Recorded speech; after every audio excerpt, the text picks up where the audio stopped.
À partir du moment où nous sommes nés en tant qu'êtres humains, quelque part, nos vies se sont compliquées.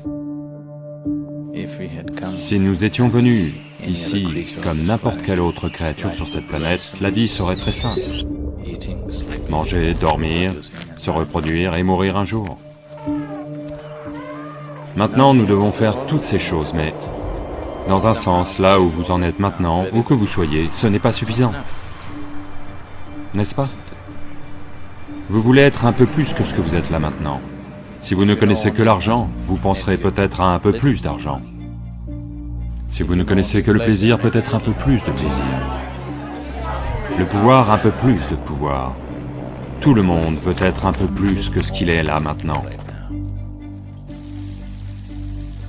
Le processus du désir est continuellement en marche.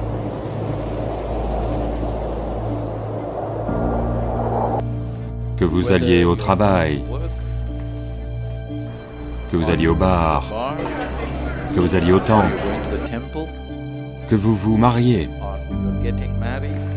ou que vous ayez des enfants, que vous étudiez à l'université, tout cet effort de vie, tout était à la poursuite du bonheur. Est-ce ainsi? Au cours des 100 dernières années, avec l'utilisation de la science et des technologies, nous avons changé le visage même de cette planète. Aujourd'hui, nous avons le genre de confort et de commodité qu'aucune autre génération n'aurait même pu imaginer. Nous sommes définitivement la génération la plus confortable sur cette planète. Est-ce ainsi? Mais sommes-nous aussi la génération la plus joyeuse? Donc ça n'a pas marché. Chaque créature, de la plante à l'animal, à tout, y compris les êtres humains, ont payé un prix énorme pour créer ce confort et ces commodités. Nous ne sommes même pas heureux. À quoi bon? Nous avons construit le monde d'aujourd'hui de bien des manières pour qu'il fonctionne mieux pour nous, n'est-ce pas? Nous n'avons rien fait en ce qui nous concerne, nous. Il est temps de vraiment y prêter attention, non? Au cours des dernières 24 heures, combien de moments de joie avez-vous connus? Quand vous aviez 5 ans, un enfant, combien de moments de joie connaissiez-vous en 24 heures? Toute l'équation a été inversée d'une certaine manière.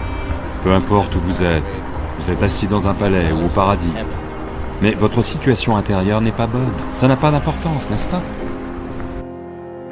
Ce mental aurait pu être une source d'extase, mais ce mental est devenu une source de malheur. Pour la plupart des gens, tension, anxiété, dépression. Pourquoi?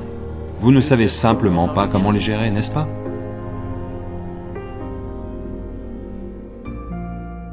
Voyez, il n'y a qu'un seul problème dans votre vie. La vie ne se passe pas comme vous pensez qu'elle devrait se passer. C'est le seul problème. Est-ce qu'il y a un autre problème? Personne de votre entourage ne sera 100% comme vous le voulez, n'est-ce pas? Oui? Personne n'est comme vous le voulez, ça va. Le problème est que celui-ci ne se passe pas comme vous le voulez. C'est ça le problème, n'est-ce pas? Les gens ont conclu que le stress fait partie de leur vie. Le stress ne fait pas partie de votre vie. C'est juste que vous ne savez pas comment gérer votre corps. Vous ne savez pas comment gérer votre mental. Vous ne savez pas comment gérer vos émotions ou vos énergies vitales. Tout arrive accidentellement. Donc si les choses se passent comme vous le voulez, vous avez commencé à comprendre dans le monde que vous devez l'ingénieriser. Même chose avec vous. Aucune ingénierie intérieure n'a été faite pour vous, n'est-ce pas? Juste par accident, vous essayez d'advenir. Maintenant, je parle de créer le bon type de chimie en vous, où être en paix et extatique est juste naturel pour vous.